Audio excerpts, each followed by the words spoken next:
Mentre aspettiamo ci possiamo centrare nell'anima. While we wait, there's no waiting. We can sit in the heart.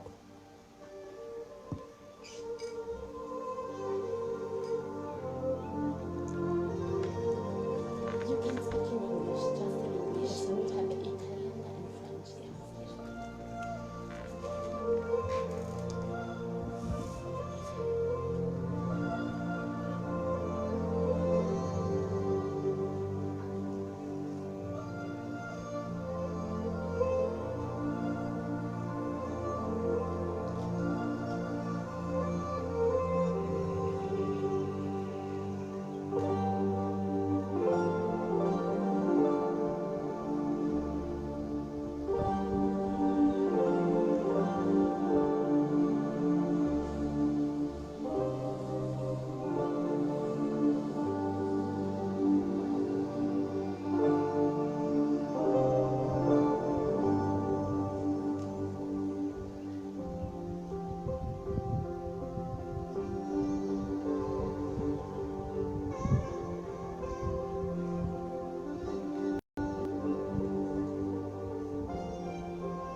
So, hello everyone. I believe it's time to start. Yes.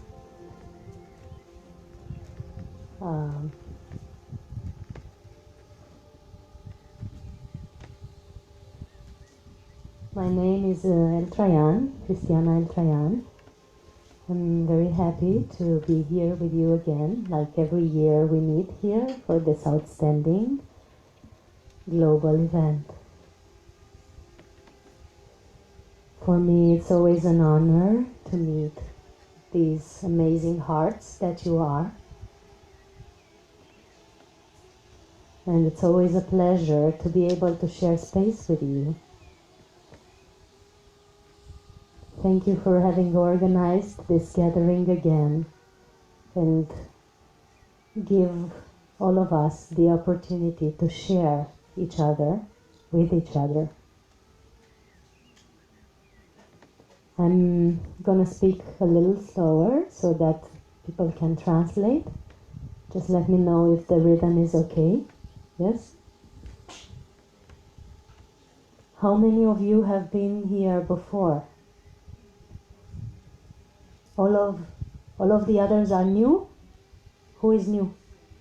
Oh, everybody's new. Wow, wonderful. Very honored to meet newness. I'm on this path for a long while. I would say eons in terms of lifetimes, but I would say 10 years in this lifetime.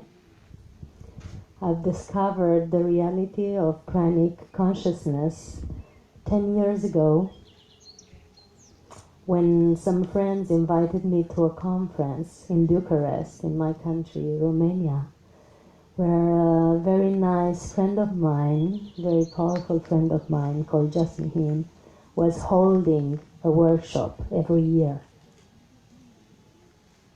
When my friends told me that she was nourished by prana since '93, I said, that's perfectly normal. It seemed perfectly normal for me.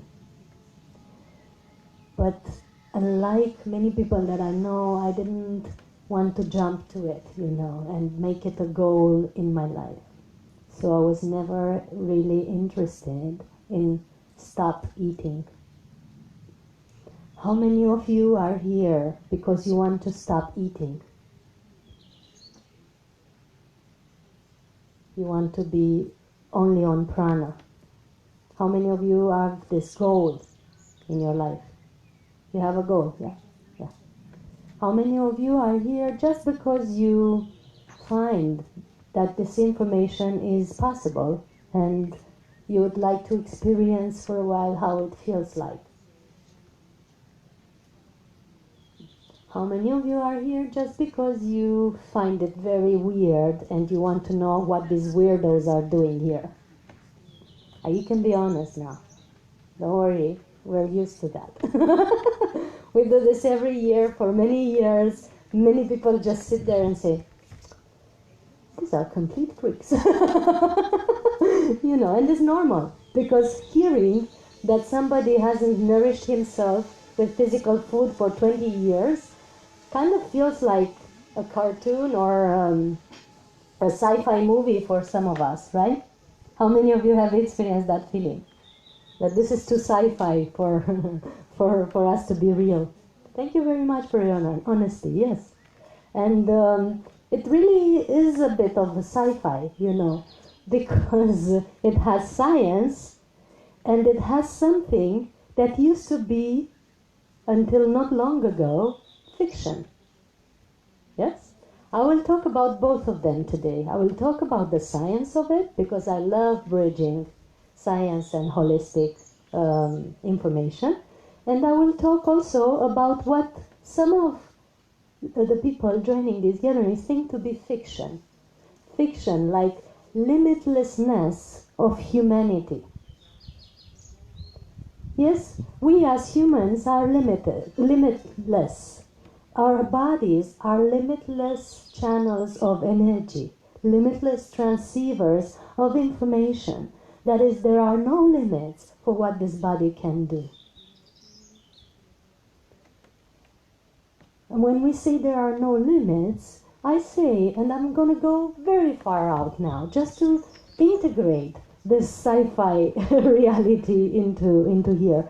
And I'm going to say that our bodies can bilocate, teleport, materialize in different areas, multiple areas even, transfer information telepathically, you've heard of that, I bet, and heal instantly and also heal others instantly. This is our ship. These are the qualities of this machinery that we call physical body. How many of you have a very bad impression about your body and want to leave it as soon as possible? How many of you feel that only when you leave your body you'll be free? Nobody? Everybody wants to stay here forever? Oh, thank you very much. Yes? Everybody wants to say, oh, I'm honored to be in the presence of this gathering then, because I have a lot of clients, patients in my therapy. I do a therapy called soul healing, where people really want to leave this body. They want to go back to their mothership on the planet or on back to source or something. Yes? Nobody here wants that. Yes? Everybody wants to stay here and embody divinity on this, in this bodysuit? That's very good. How would you ask it? Please, how would you ask it? How many like the body? How many of you like your body? Okay. How many like that you have a body, first of all? Yeah? Those of you who do not like that you have a body, what are you doing about it? That's the question, no? And this is where the magic starts with pranic journey.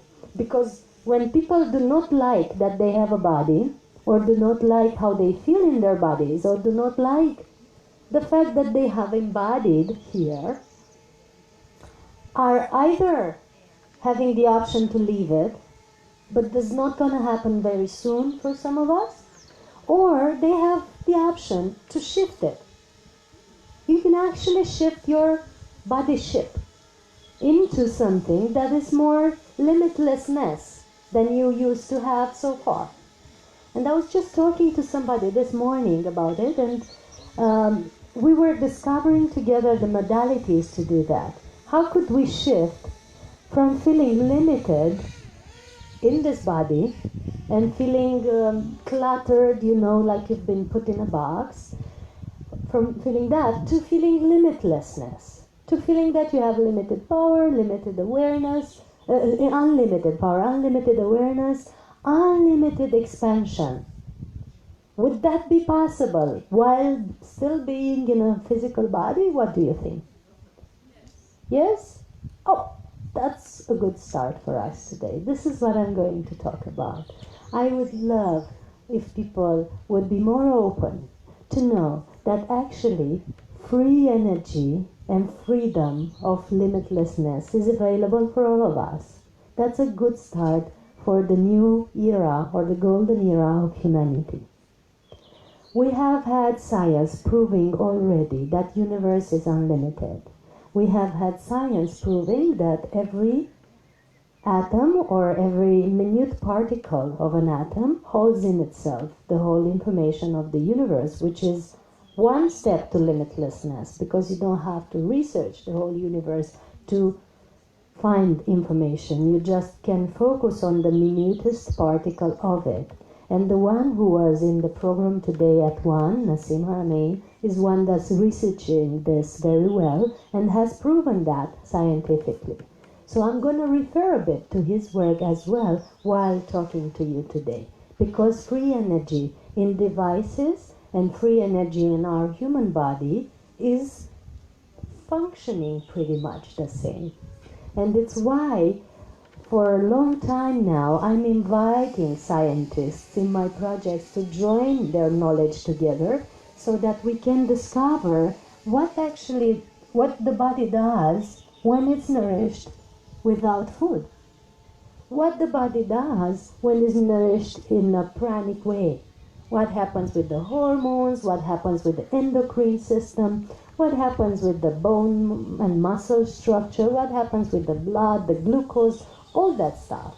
It can be researched, it can be measured. Some of us here are doing that already. Thank you, Ivo.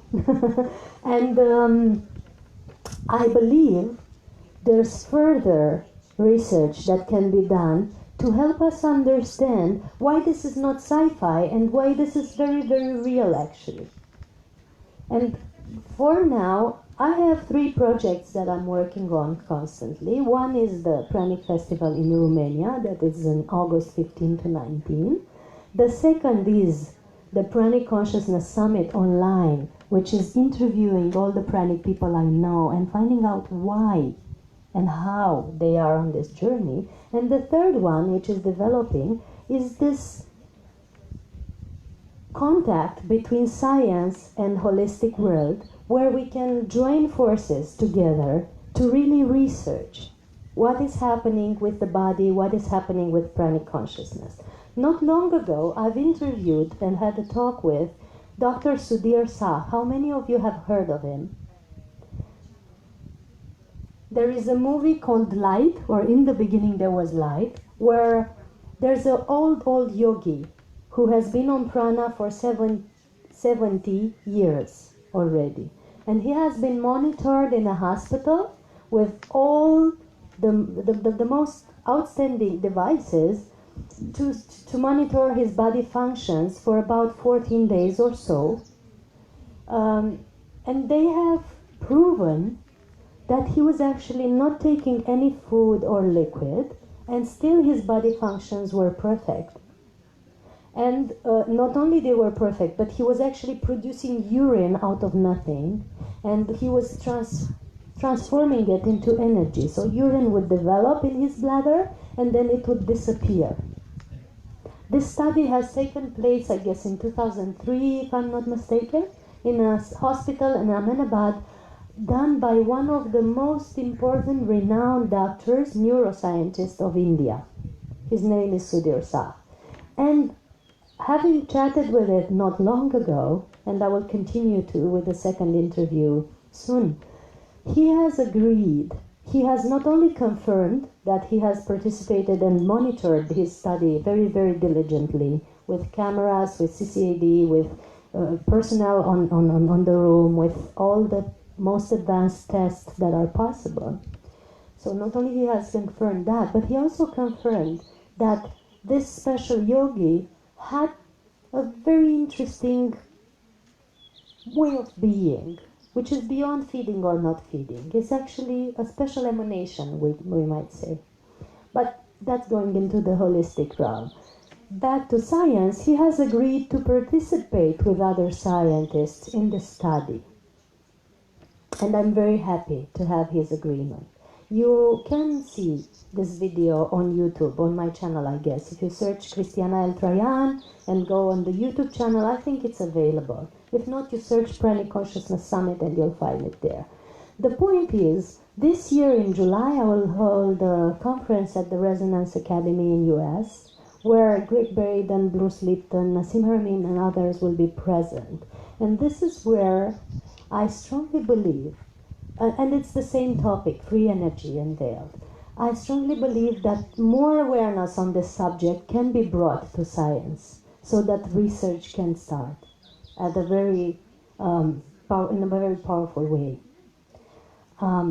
Having met Greg Braden recently in Romania also, you know Greg Braden? A scientist. And hands up just to see how many are relating to what I'm saying. Okay, he's a very, very powerful scientist, geologist, holistic researcher. He's holding outstanding conferences on remote healing and limitlessness and body matrix and so on. And when I went to him to give him my last book, he was very happy that he was just beginning to develop interest into pranic reality. Yes, and he was just beginning to research and wanting to find out more. Why am I saying all this? Just to know that the sci-fi part of it is actually not so not so much fiction in it. I mean, real people that have had outstanding results in science are now joining the club and bringing their attention to it. And one of the scientists who have joined the festival and the summit the years before, who is Nassim Haramein, has actually also confirmed that he has been pranic for 3 years and also levitated, which means that science has not only researched this, but also experienced this to a very high degree already.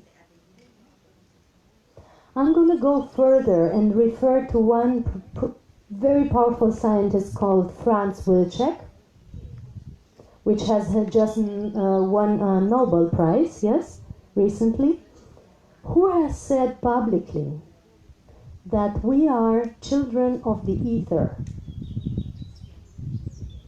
Children of the ether means children of prana.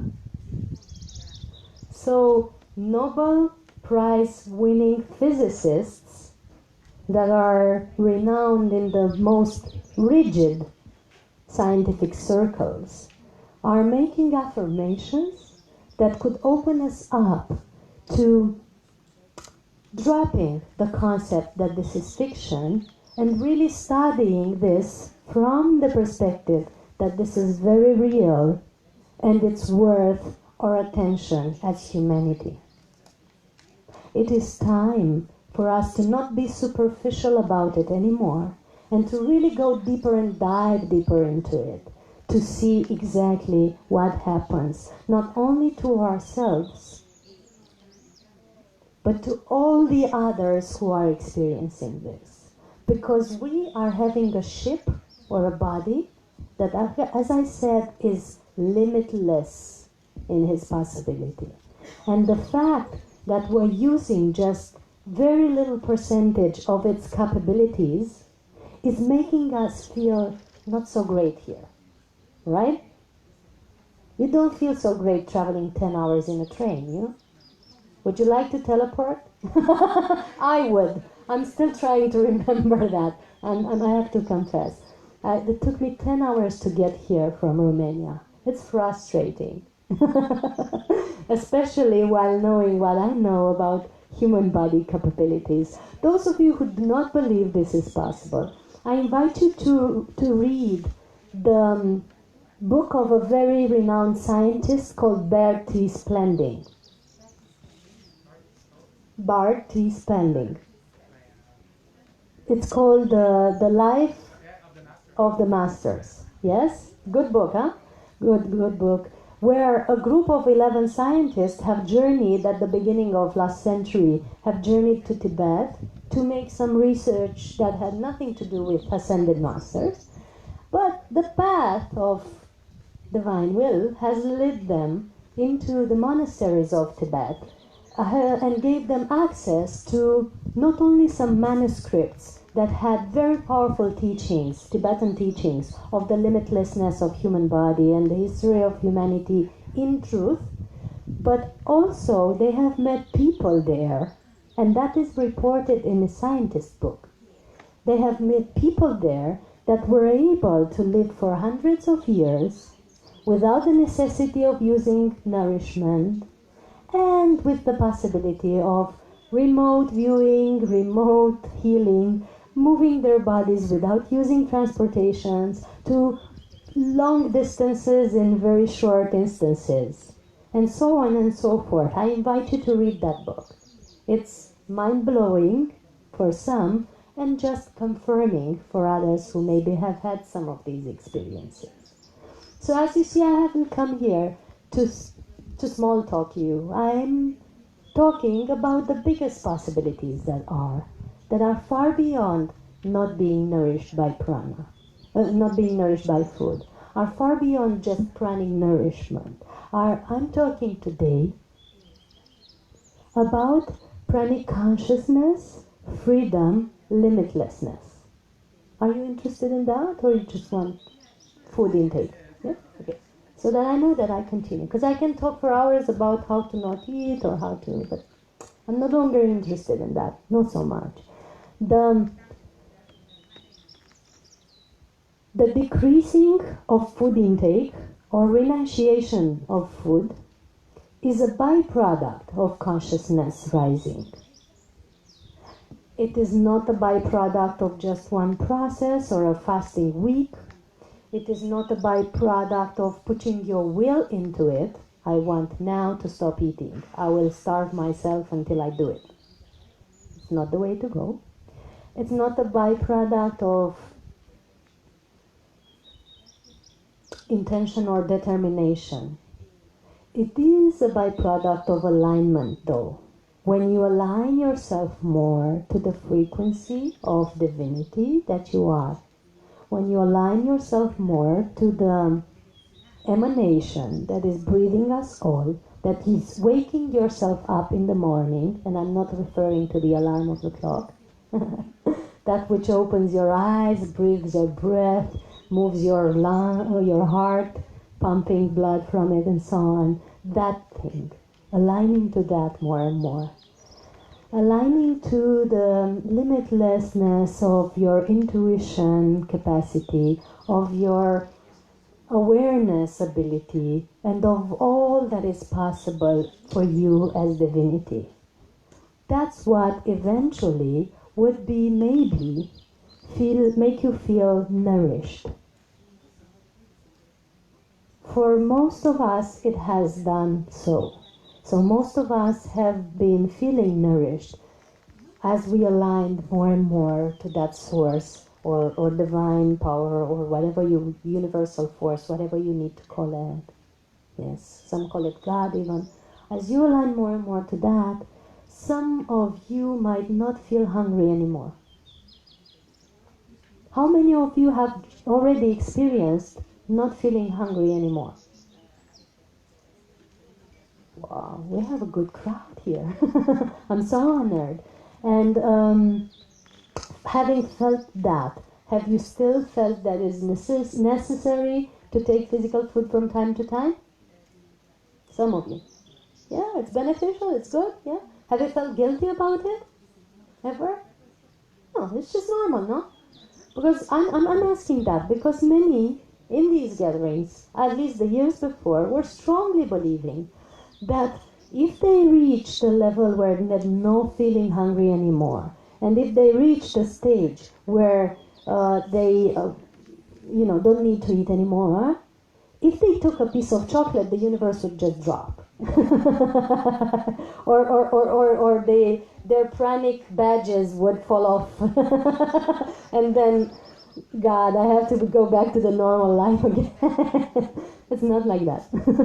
It's just always a process of fine-tunement, weaving through frequency, matching energies with whatever you need to meet, and that might or might not require you taking food.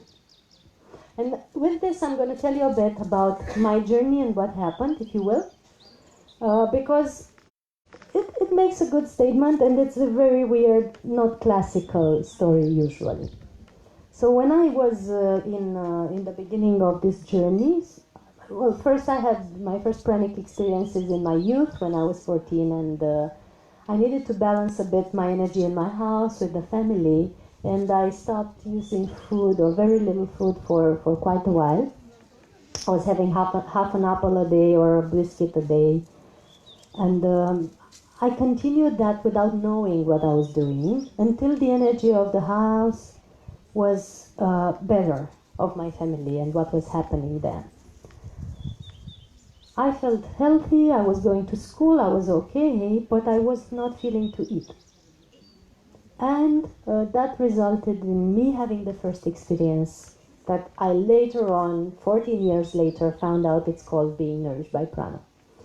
The second time I found out about it was when I was very, very busy as a manager, working 16 hours a day, having a big schedule at work, having my own company, and having very little balance in my life, and I started meditating. Having started meditating every day for 20 minutes in the morning, and I highly recommend this for all of you, no matter how busy you are. Having started that, I started to see things differently. You know, like the reality was not feeling so real for me anymore. The things, the programs, the imprints that people were trying to bring on me were not feeling real to me anymore. When my boss was saying, you know, we need to change your salary, or we need this or that because it's crisis, that worry was washing off me like it's a stream of stuff that I don't need, you know. Or when my husband or somebody was trying to push things at me, I was looking at them from a different perspective and not taking them in anymore. Why? Because I was in my center. So I always say that a being only has power over you if you give energy to the reality that he's presenting. I'm going to repeat this because it is of pranic consciousness. A being only has power over you if you give energy to the reality that he is presenting. Like, if I came now to you and said, you have to jump in the river and wash 7 times to become pranic. It's a silly example, but I'm just saying it for the sake of exemplifying. You could believe that and go wash in the river, or you might or might be not becoming pranic after. Who knows, maybe grace come over you, but it's not real. Or you might say, well, I don't believe that's the way to do it. You know, and feel in your heart that there should be another method that is maybe smarter or maybe more aligned to truth. And once you don't give energy to that reality, you stay on your chairs and enjoy the space without being moved from your center. Yes? That's pranic consciousness, knowing what's true or not for you. And that's very important on this path also. I made that example, you might not know where it's going, but I want to come back to the pranic path and tell you, discernment and staying in your center is very important on this path. Knowing what's right and what's not for you. Knowing who's true and who's not. Knowing which procedure you should follow. Should I do the 21-day process, the 9-day, the 10-day, the Victor, the Nicholas? Who should I join? All that is already written in your heart. All these questions you have had, yes? You have had these questions here. What should I do? What process should I follow? When should I stop eating? Should I do fruits or juices? Yes, you have all these questions. I know because I've been in gatherings for many years now. Well, the answer to all this is in your heart, is in your center, is in your meditation. And when you meditate, go back in your heart, you will know who to follow, if to start the process, if to give credit or energy to a person. Is that useful for you? Would that be useful for you? To not go, you know, like a leaf that is in the wind like this and know exactly where to go? Would be useful? Well, that's what meditation do. That's what meditation does, and that's what pranic consciousness brings. The awareness of what's truth and what's not, what's real and what's not, what's possible or available and what's not. And between the possibility that are available, which would be best to choose for now also. That's pranic consciousness. So back to my journey, when I started meditating, I started to see all these things, and it was really easier for me to weave through all the programs that society has put on us, all the programs that our family has put on us, all the programs that we have been maybe imprinted from other existences. For those who believe we have several existences, yeah, it is easier to unweave from all that and step into pranic consciousness when you have this awareness. Starting meditating, I found out about this possibility, like I said, and it seemed real to me. It felt right to me. It felt it's possible. I didn't reject it for a second. I wasn't doubting it for a second. I knew in my core that this is true.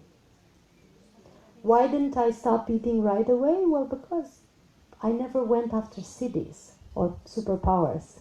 I never went after being clairvoyant, being remote viewer, being one that has a lot of astral traveling journeys. I never searched for superpowers because usually they detract you from the path instead of stabilizing you on the path of pranic consciousness.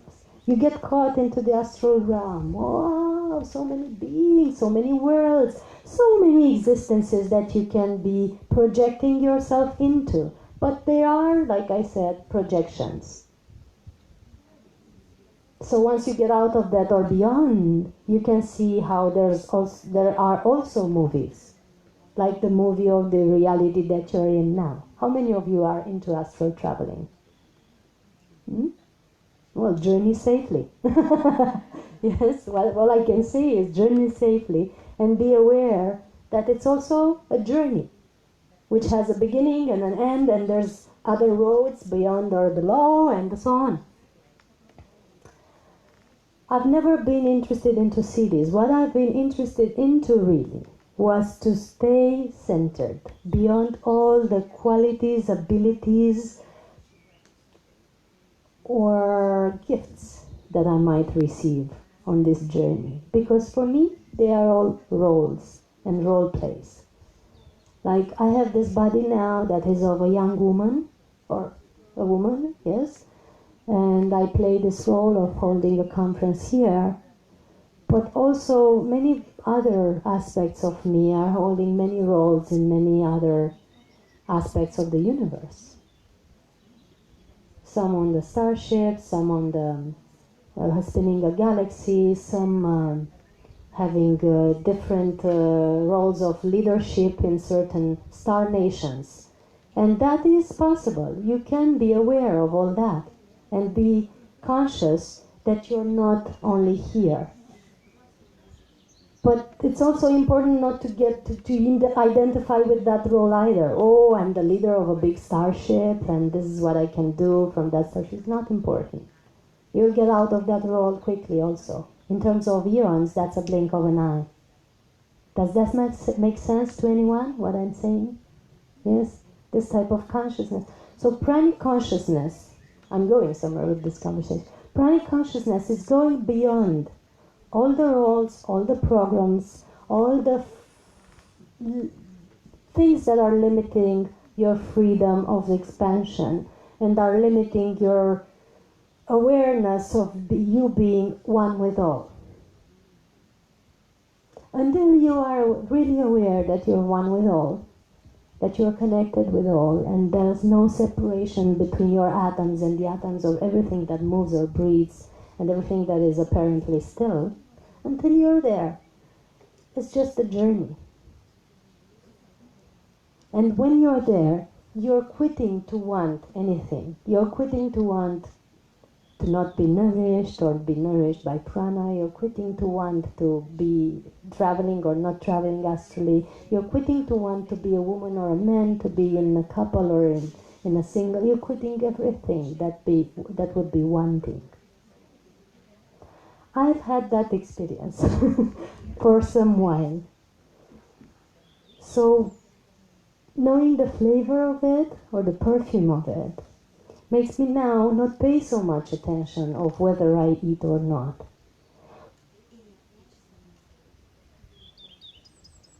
Also, when I stop paying that much attention of whether I eat or not, I stop paying attention to eating as well. So food is not so much an interest to me at the moment. Which doesn't mean that I reject it, doesn't mean that I say it's bad. I just say it brings you into a different state of consciousness than pranic nourishment alone. So you have the option to be only nourished by prana, which is a very good option, and very much freedom comes from that. And you have the option to also be nourished by prana and take a little bit of food here and then, or a little bit of bites of something that you want to taste. And that's part of also being in your human journey and utilizing your human senses. And that's not bad. It's not bad to have an ice cream, it's not bad to have a bite of melon, it's not bad to make love, it's not bad to be enjoying the caress of the wind on your skin. It's not bad to even have emotions. It's natural part of human journey. What I'm saying for some people here, and I know some of you resonate with that, is maybe you could stop wanting to become something. Who of you are wanting badly to become something? Or to become something else, I might say. Okay, thank you. I was feeling I'm talking for some people. That's also a program. That's also something that takes you off your path and tells you you're not enough yet. Maybe if you would be pranic, maybe if you'd stop eating, maybe if you prove yourself to yourself that you're connected to Source, then maybe then you would be completely accepted, completely loved. But that's not the way to go. It's the other way around, actually. When you feel completely accepted, when you feel completely loved, when you feel completely one with Source, it is then you no longer need food. Then you no longer need anything else, and only then that you are fully pranic. That does make sense to some of you? Yeah? Getting it? Okay. Okay. At least that's what I experienced. I cannot tell you of others, even though I've interviewed many. I cannot tell you how it was for others. That's not the topic of today. I can tell you, though, about free energy, freedom, and being free from all the concepts and programs and all the wanting. Thank you very much for the water. Grazie mille. And yes, I'm still using liquids and some food. Many people ask me and want to ask me whether do I still eat or not, how much do I eat. This is the common questions usually. Are you interested in that? I'm not, but I will tell you if you are. Okay, so continuing with my journey, started meditating, started doing yoga, started doing qigong every day. Started having a practice of maybe 6 to 10 hours a day of joint different techniques applied. I studied the qigong, the yogic traditions, the Tibetan traditions. I was diligently diving into this world. I didn't want to tiptoe around it, and get bits and pieces. I wanted to really dive in because I felt there's much more beyond what I've experienced till 28 that could be discovered. And I wanted to experience it all. There has been some wanting in me, I admit. And diving deeper, I discovered that the more energy we bring to ourselves through various practices of meditation and physical work combined with energy awareness, like yoga, for example, the more we bring energy to ourselves, the less we feel to take some certain foods. We feel to drop meat. We don't feel we resonate with that. How many of you are still using meat? as nourishment. Yes, we feel the more you practice, the more you feel like this is not really fuel for my ship. Then, as you practice some more and bring more energy, you discover that maybe dairy and animal products in general are not really the best fuel, because just because they don't have so much energy. I'm not saying what they do to your health, how they clutter your blood and so on. I'm just saying they don't have so much energy.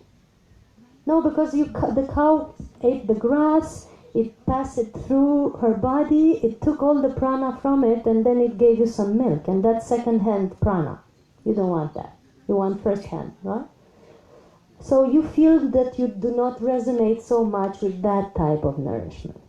Then you practice some more, you work some more, and you feel that maybe even solid food or cooked food doesn't have so much energy, because you feel the energy of stuff. The more the awareness develops, the more you feel the energy of everything around you, including food. And you start feeling that maybe cooked food doesn't have so much energy.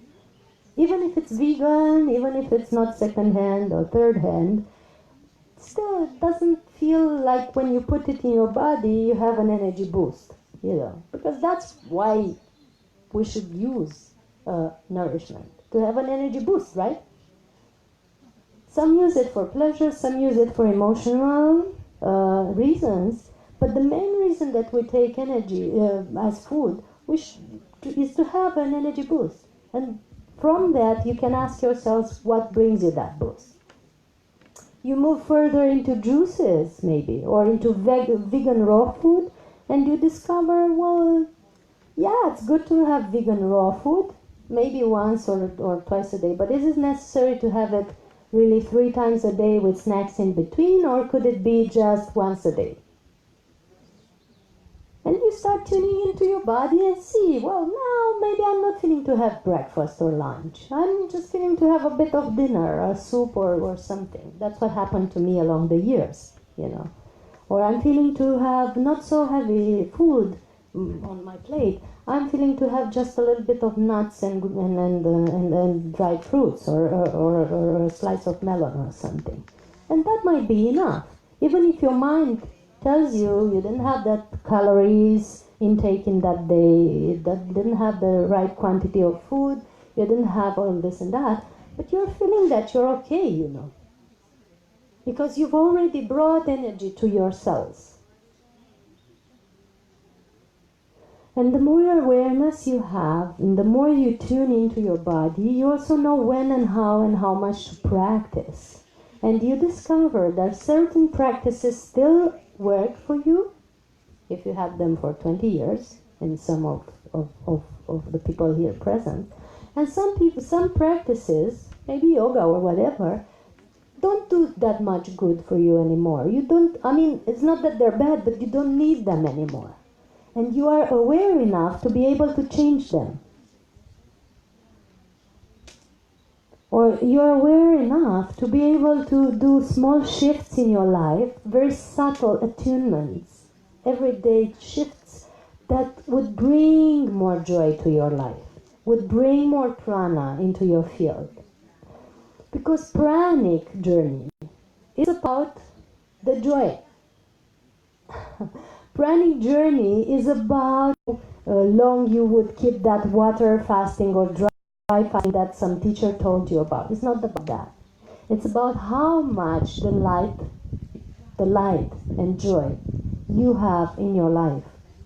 And the question of the day for pranic nourishment, besides meditation and some practices that might be good for your bodies, is what brings you joy? What brings you joy? Something, yes? What else? Singing brings you joy. Okay, beautiful. What else? Loving. Physical loving, or just heart loving? No. Heart loving, physical and spiritual loving. 3. Yes, perfect. Heart, physical, spiritual, loving. Beautiful. You? Meditations, when you are deep peace state. Deep peace state in meditation. What else brings you joy? Wisdom. Wow. How does wisdom bring you joy? It's interesting. Very beautiful. What else brings you joy? Communication brings you joy, sharing with people. Animals bring you joy because they're so pure of heart and they're emanating divine essence. Yes. The beauty of nature. The beauty of nature also for you. Yes, what else? Dancing brings you joy. Everything that is light brings us joy. You see, nobody said 10 hours of fasting brings me joy. Nobody said if I dry fast for 7 days, I will be very, very joyful. Scusa? Ah, sì, grazie. Allora, so we see that simple, playful stuff that have to do with art, communication, and creativity is really the stuff that brings us joy. This is a very smart public here. We're having very fine-tuned people. And out of this brief research, we've discovered instantly that very simple, playful stuff are the ones that bring us joy. So what do we need to do from now on? Have more of that in our life. No, that's no longer necessary to have many hours of staying secluded. No longer necessary unless you search for something in particular that is your private journey, but no longer necessary to go into that desperate, that dry fasting that is going to eventually deplete your kidneys to the point that you will feel far less joy than before. Who did that? I know some of you did a lot of dry fasting here because you thought it's the step into pranic nourishment. It's useful. You purify a lot. Okay, you use your own toxins and so on and so forth to move into a lighter way of being.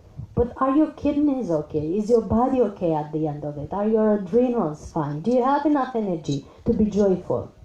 That's the question, no? In everything. Are you assessing through every day of that dry fast or of fasting in general your body and energy bodies in a very knowledgeable way to check that you're okay? Or are you just doing it by the year because a teacher has told you to? It's necessary when on this path to be aware of every energy movement in our field. Every energy movement in our field. That's pranic consciousness. To be aware when you're too depleted to continue. To be aware when you should stop and do something else. To be aware when you need to change even the way you move your body or the asanas you do in the yoga sessions. Everything. Or the way you share with your lover. Everything has an impact on your pranic journey and your field. And every second of awareness can not only bring you further in your pranic consciousness development, but it can also really save your life.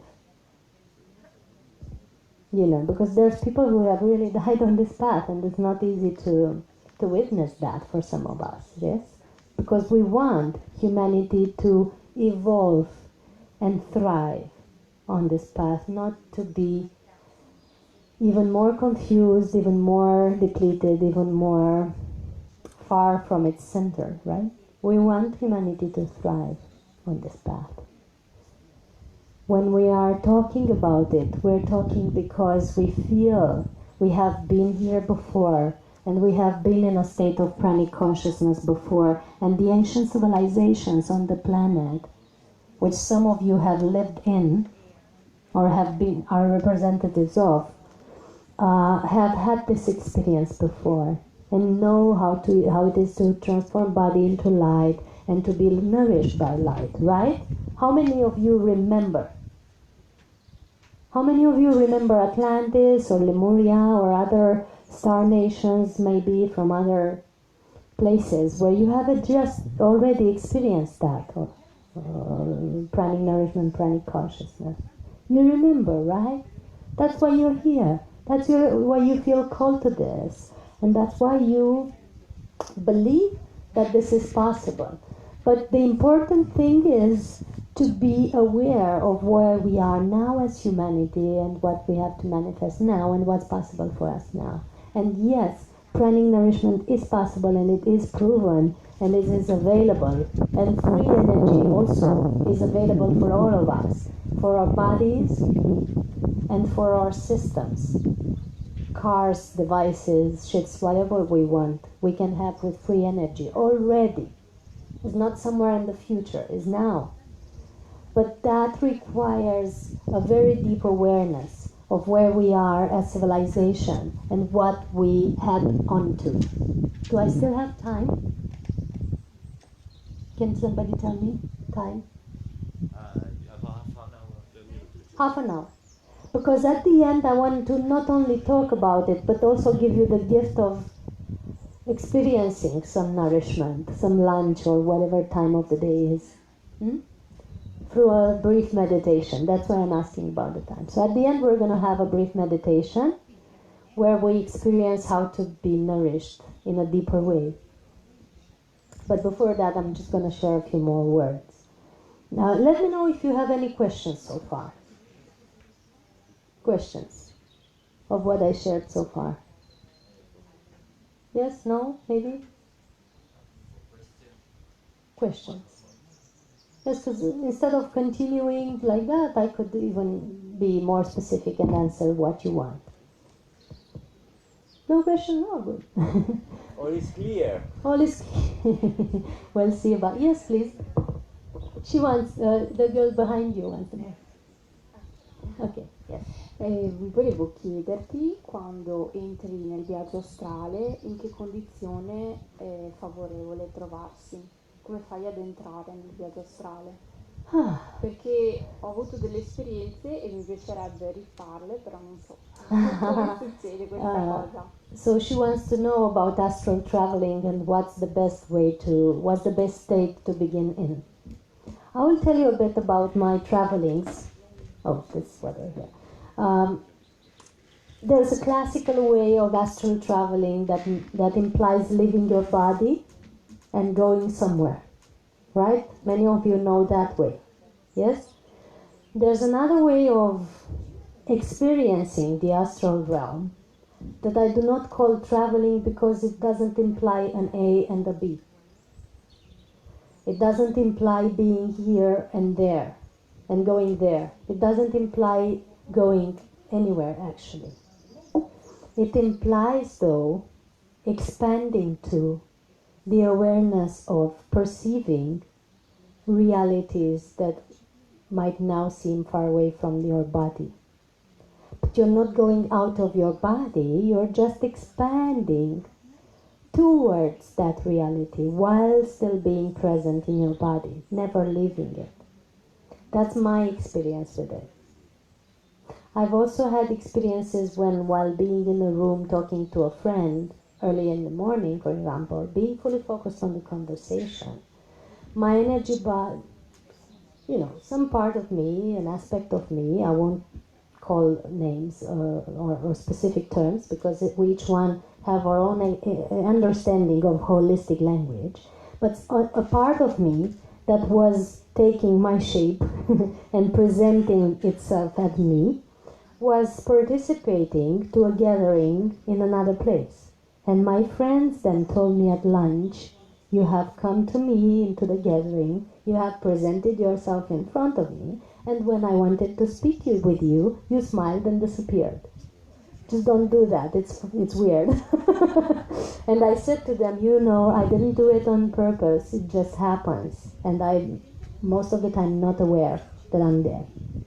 So that's my way of traveling. I have feelings and experiences of many places, not only of this world, but many other stars and so on, where my body could perceive a pain or a tension or some constriction or expanding that has to do with that experience, but my mind doesn't consciously see the movie of that reality.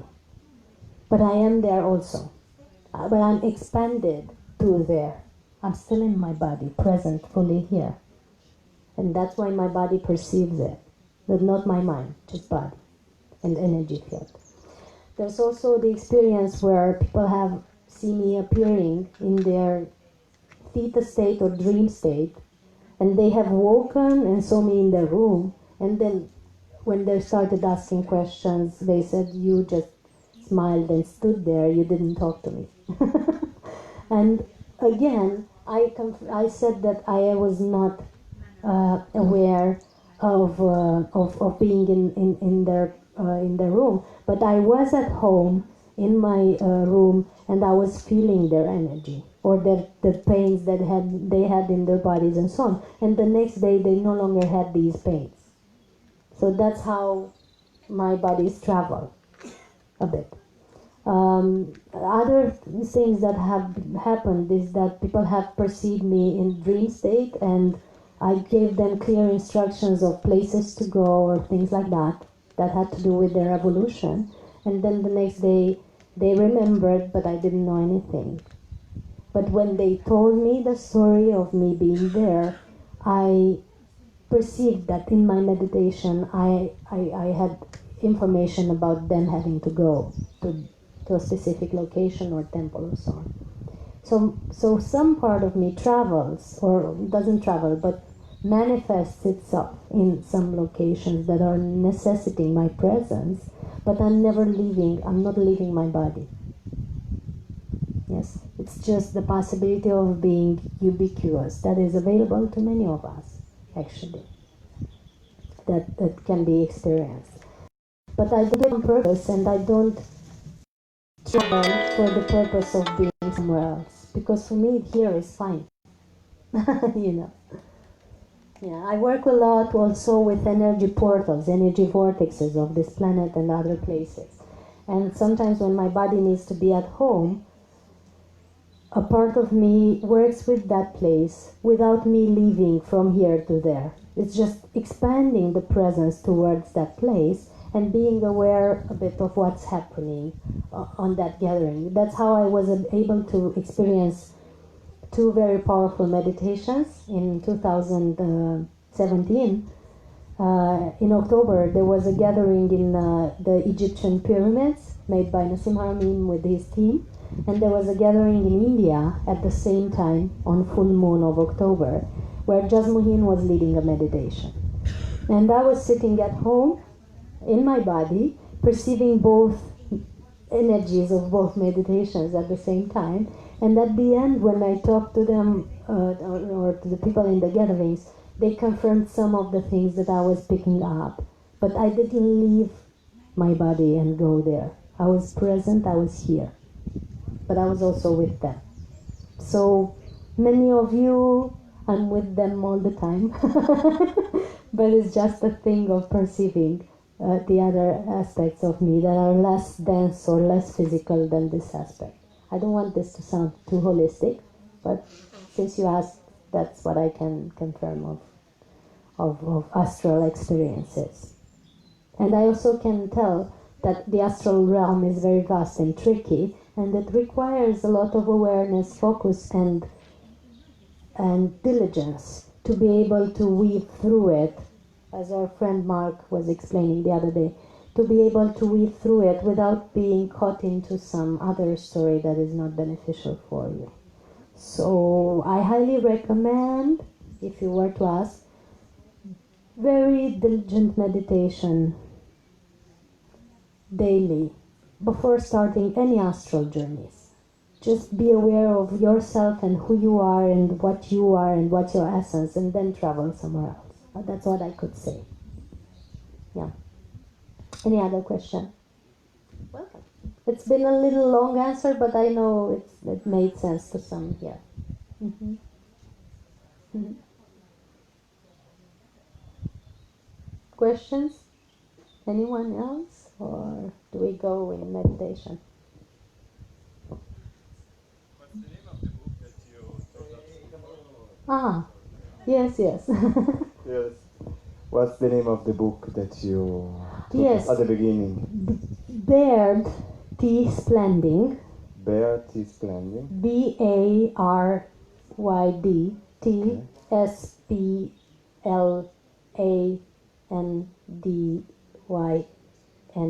Okay. And the Okay. name, the title? The Life and Teachings of the Masters of the Far East. Okay. Life and Teachings of the Masters of the Fire East. Thank It's a you. very powerful book. Life and Teaching of the Masters. Okay, Yes. I'm gonna write, research it. Yes, Thank you. yes, yes. Well, welcome. Other questions?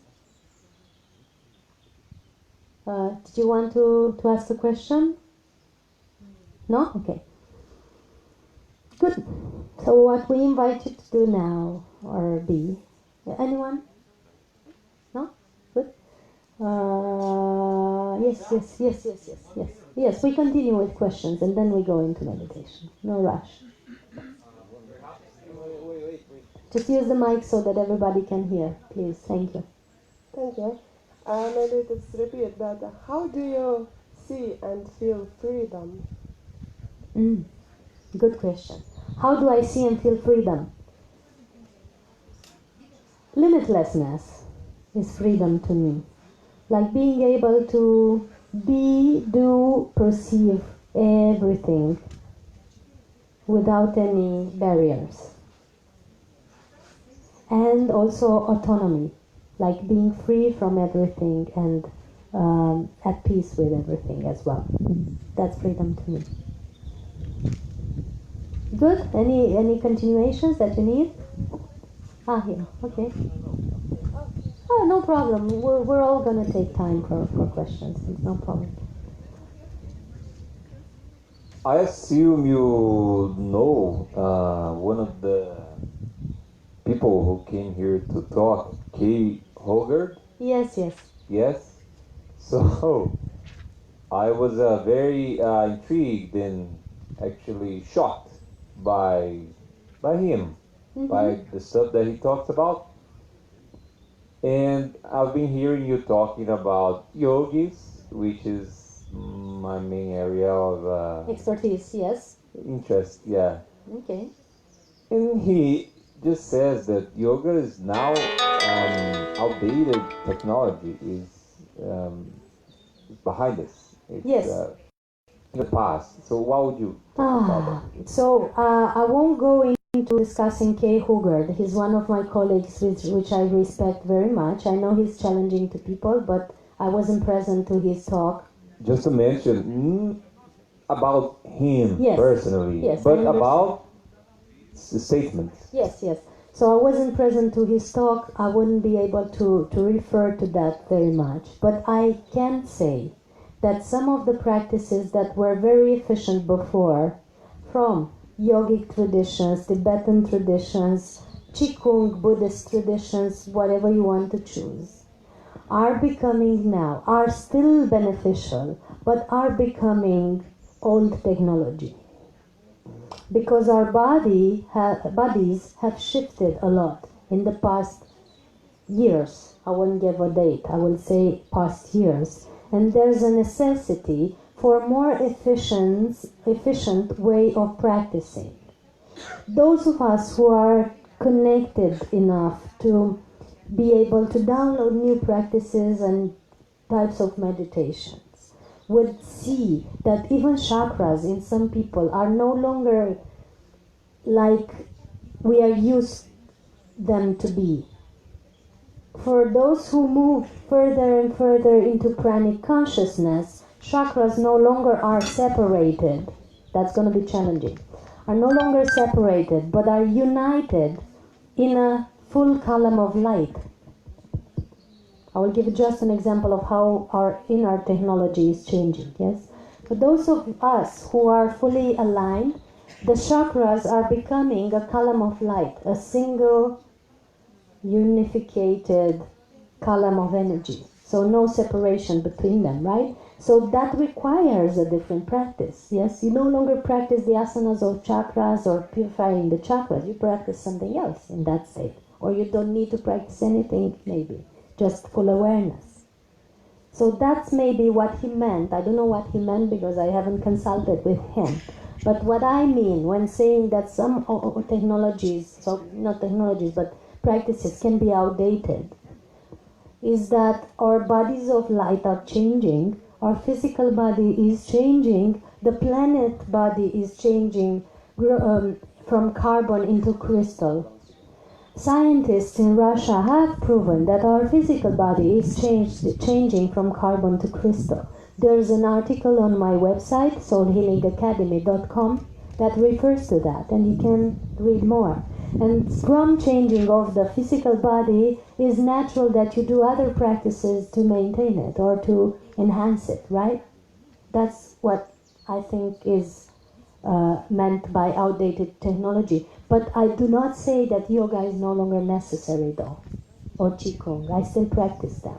But some of the practices that I was doing are now required a little shift. That's why I'm saying that it's always necessary to have awareness in our practice and not insist too much on something if it's no longer up to date. That's what I mean. Does it make sense to you? Yoga is still very good. It's an ancient practice that will always be beneficial probably. But some things need to be shifted. And for those of us who can connect to the ascended masters that have brought yoga on this planet, Babaji for example, we can tune in and see what's new. Yes, that's what I recommend. And also some programs of the old yogis are no longer necessary now. Like the one I talked about before, about leaving the physical body to have the most expanded state here. It's no longer necessary to leave your body to reach Mahasamadhi. Yes? You can have it here. That's maybe the outdated thing that he was referring, but it's best to ask him about that, I think. Yeah. Other questions? How many minutes in physical time? Still? See? Time is expanding. I had half an hour ago. Yeah. We're being efficient. Okay, so next question. So freedom Yeah. is, do you mean that you know what you are and you know what you need to do in your life? Yes. And how achieve it? How will achieve it? How did I get into this perception? Well, meditation and other practices that I referred to earlier have brought me here, and also the help of many light beings that I'm connecting to, that eventually have revealed themselves of being other aspects of me, which is great to discover.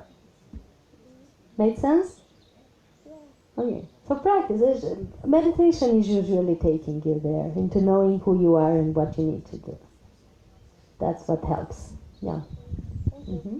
Don't shy away from it. It might seem something very serious and fastidious, but really, just sitting inside yourself and breathing in your heart can bring much joy to you. And nourishment as well.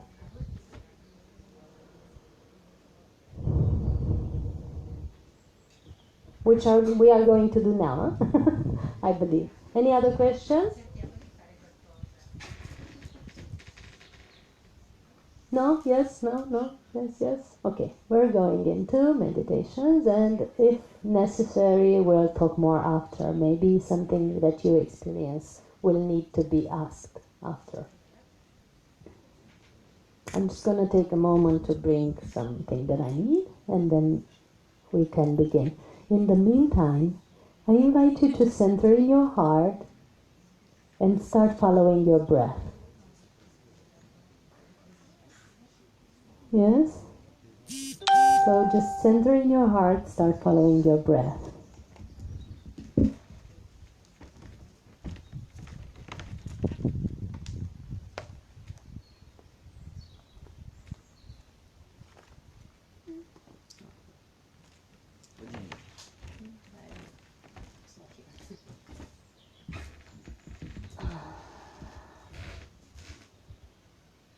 We are fully in our hearts. We see and feel how the energy is fully gathering in the center of our chest. Fully gathering in the center of our chest. Those of you who are not comfortable, you don't have to do it. You can just sit and watch or have a walk, whatever you feel.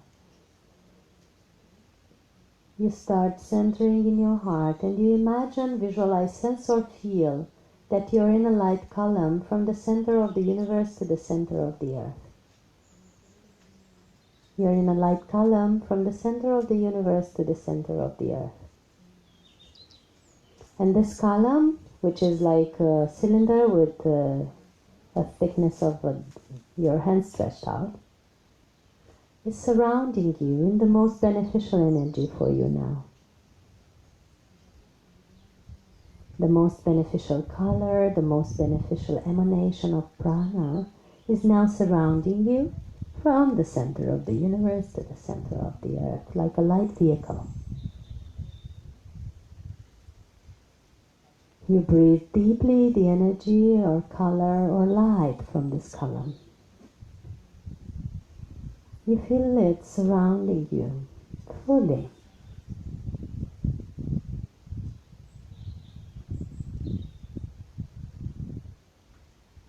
You feel with every exhale that you emanate out everything that no longer serves you. You let it be absorbed into this column of light. This column of light is pre-programmed now to absorb, dissolve, transmute, transform all the energies that are no longer serving you. Deep breath in, you bring more light into your bodies. And with the deep breath out, you let all the worries, tensions, and concerns being released into your light column, into your light vehicle, and being absorbed and dissolved there.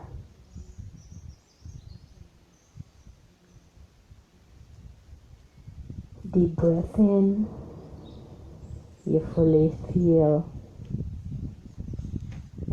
how your body